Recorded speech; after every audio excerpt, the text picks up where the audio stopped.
ঝিঙা পোস্ত আমি কিভাবে বানাই আপনারা রান্নাটা দেখবেন।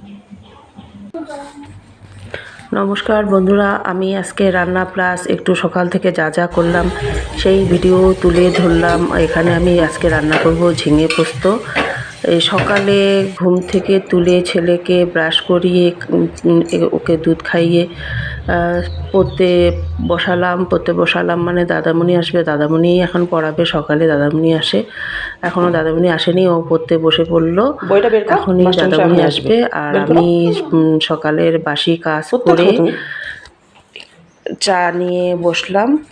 আর এদিকে আমার ছেলেরও ছুটি হয়ে গেছে, ভাইস্তা আসছে। আমি চা মুড়ি একটু খাচ্ছি, তার সাথে সাথে ওরাও একটু একটু করে খাচ্ছে। চা খেয়ে আমি বাইরে স্নান করতে যাব, বাইরে যাব। এই যে বাইরে বেরোলাম। বাইরে দেখেন সকাল সকাল কেমন প্রচণ্ড রোদ উঠেছে। আজকে দিনটা যে কেমন যায় ভাবাই যাচ্ছে না। আর এদিকে মিস্ত্রি এসে গেছে এই বাড়িতে, রং করবে। আগের পুরনো রং তুলছে, এই বাড়িতে রং করবে। আর আমি এখন স্নানে যাব। স্নান থেকে এসে রান্নাঘরে আমি আজকে রান্না করব ঝিঙে পোস্ত। এই 3টা ঝিঙা নিয়ে আসছে, এই গাছের থেকে 3টা ঝিঙা ছিঁড়ে নিয়ে আসলো। এই ঝিঙাটার মুখের ডাল দিয়ে পোস্ত দিয়ে ঝিঙা পোস্ত বানাবো আমি। ঝিঙা পোস্ত আমি কিভাবে বানাই আপনারা রান্নাটা দেখবেন। ঝিঙা পোস্তের জন্য আমি এখন ঝিঙাগুলো কেটে নিয়েছি। আর ঝিঙাগুলোকে আমি বড় বড় পিস করে কেটে নিয়েছি, এই যে। আর মুগের ডালটাকে আমি আধ ঘন্টার মতো ভিজিয়ে রেখেছি, এই যে দেখেন। এই মুগের ডালটাকে এখন আমি বেটে আনবো। এই যে ডালটাকে আমি পেস্ট করে আনলাম।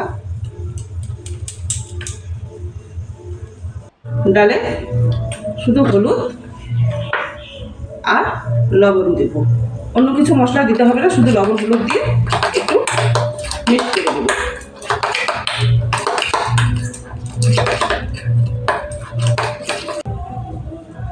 এই কড়াইতে তেল দিয়ে দেব।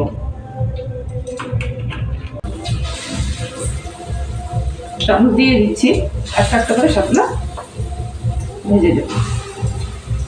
বড়াটা ভাজা হয়ে গেছে, নামিয়ে নেব।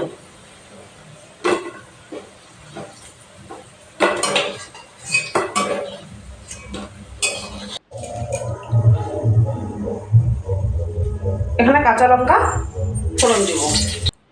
আর আমি ঝিঙেগুলোকে এখানে বসাবো,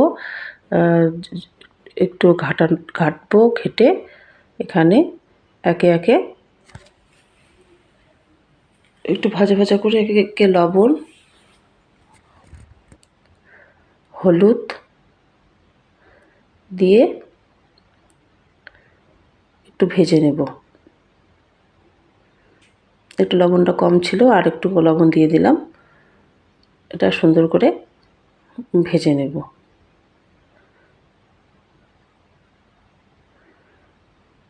ভাজতে ভাজতে আমি এদিকে মশলাটা রেডি করব।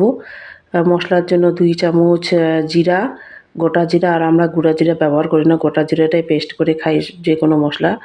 এখানে 1 টুকরা আদা আর পোস্ত, দুই চামচের পোস্ত জল দিয়ে এটা, আর টমেটো দিলাম অর্ধেকটা, দিয়ে আমি পেস্ট করে আনবো।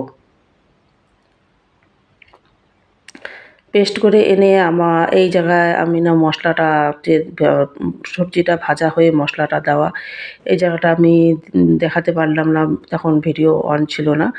মশলা দিয়েছি আমি। এখন মশলাটাও মোটামুটি ভাজা হয়ে গেছে। এখন আমি জল দিলাম। হ্যাঁ, জল দিয়ে যে আগে যে বড়াটা ভেজে রেখেছিলাম, মুগের ডালের বড়াটা, এই বড়াটা দিয়ে দেবো। দেখেন রান্নাটা আমার কমপ্লিট হয়ে গেছে।